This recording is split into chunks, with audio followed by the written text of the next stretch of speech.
Coach, you tangled with Coach Martin, I guess, before in the Big 12. Just what stands out about his team style of play?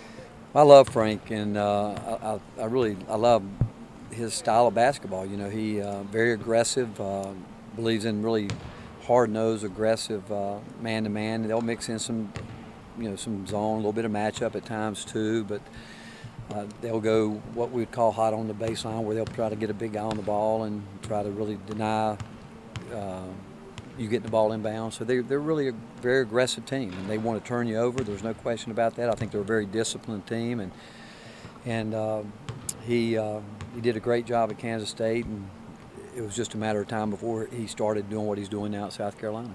How do you expect your guys to respond? They haven't had a lot of those games where they weren't that competitive. We've had two now. I didn't think we were very competitive during the Nebraska game, and certainly we didn't play hard enough to win any basketball game against Vandy Wednesday night. But the fact is, it's our next game. We got to get ready. And like I told the guys, if we have that kind of effort, we won't win any more games this year. And so we'll see. But you're only as good as your last one. And so we got a chance to come back out and see if we can be a lot better than we were against Vandy. Armani ended up playing a lot of minutes the other night. How did he respond just coming back the next day? Is it feeling okay? Well, I think he was fine with that. Well, watching tape, I thought he tried to do too much offensively and early, and we went 3 possessions, where he missed 2 free throws, missed a layup, and then took a 3, and we can't go 3 straight possessions where the ball stopping when it gets to him. But he'll respond. He has all year, and I think he's really pressing a little bit, simply because he hasn't played as well as he wants to, but even before he turned his ankle. But he's been around, he's been through it, and he'll bounce back. How do you get a guy to stop pressing when he? I think that way? Convincing him that he doesn't have to do anything but be himself and just do what he does best, and he's at his best when he's really locked in on defense and when he's really moving the ball and letting everything come to him offensively. When he starts trying to really do too much on the offensive end is when I think he really gets down a little bit on himself. Physically, how is he at this point? He's fine. Yeah, he's fine. Yeah, he's fine. As you broke down the tape from that game, was there anything that surprised you either way with execution, effort, better or worse than you thought it was? No, again, it's a fine line there. I mean, early in the game, they missed some shots, and we did not execute at all the way we want to start the game, and I just didn't feel like we ran. We weren't very aggressive, and looked very lethargic. How much is that effort a key against a team like South Carolina that maybe isn't full of those 5-star guys, but seems to kind of really play together pretty well and play pretty hard?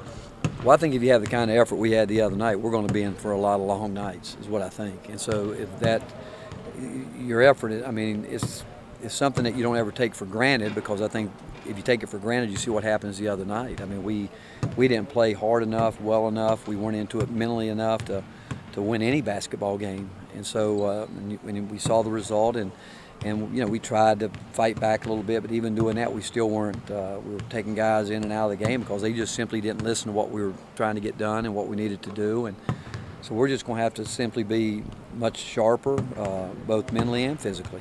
Coach, with a guy like Dietrich, how tough is it for him to transition from being somebody who, if he gives you something as a bonus, to being a guy you depend on and to show up every night? Well, we've talked about that. I don't know if, and I've told him that, I don't know if he's at the level maturity-wise that you can count on him every single night, because he had a couple good games and then he fell back and again came out the other night. I thought totally got out of his role.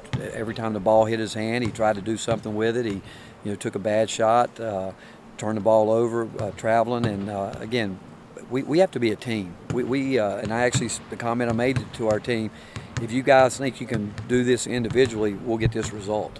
And we have to be a team, and everybody's got to, and they know what we're looking for. It's just a matter of doing it. And when we got down, things weren't going well. We had too many guys trying to make something happen themselves. And when you look at defending South Carolina, what kind of stands out? I know Thornwell puts up numbers, but they've got a lot of guys that seem to be able to fit their roles. Well, they do. I think Frank's teams have always done it. He does a great job of getting guys in their roles. They have obviously bought into it, and but defending anybody all year. I mean, we obviously Vandy presented problems that we've seen it, but not to the extent of where a team could really play over top of us the way they did. But we'll have to. Again, we'll look at what we're doing today, and so much what we do is personnel driven, and and so that's how we'll go about this game. Where's Kasongo, I guess, in his development? He's a guy who maybe size-wise, if he could put it together, would give this team a boost. Maybe. Well, we're hoping. We keep telling him that there's a lot of basketball left to be played, and we need him to help us. And he is working harder than he's ever worked, and since he's been here. But you just can't flip a switch like that. I mean, he's got 6 months of where he was still trying to find his way, and but now he at least, I think, understands the commitment you have to put into it.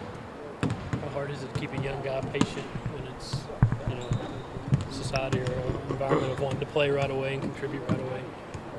Who are you talking Like about? Ray, Yeah. to keep him patient. Well, I think you're always honest. I think that you talk about it. You're honest. You communicate that way. I don't think you can ever do anything but tell the truth. And I've always believed this, that players know themselves, and often I guess what you're asking is outside people, and all you can do is if anybody calls, you just tell the truth. And I've always said if they want to watch what we watch every day, we film every practice tape, and it's there. And people that play in games, it gets done out here on the practice court. Coach, are people playing you guys differently as far as hitting the glass? The first 3 conference games, you more than held your own, that small lineup. The last 3, people. Well, we didn't do a very good job at all ourselves getting on the glass, really, at all against Vandy. I mean, we had guys. There was numerous possessions where we shot, and guys just stood and didn't even make the effort to go, and so that was some of it. But obviously, I mean, if you look at our team, if you're coaching against our team, you should say there's no way this team should out-rebound us.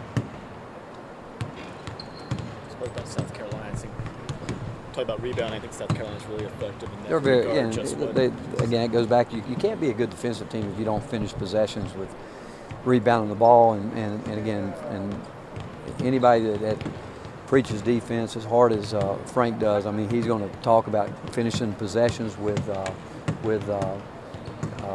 rebounding.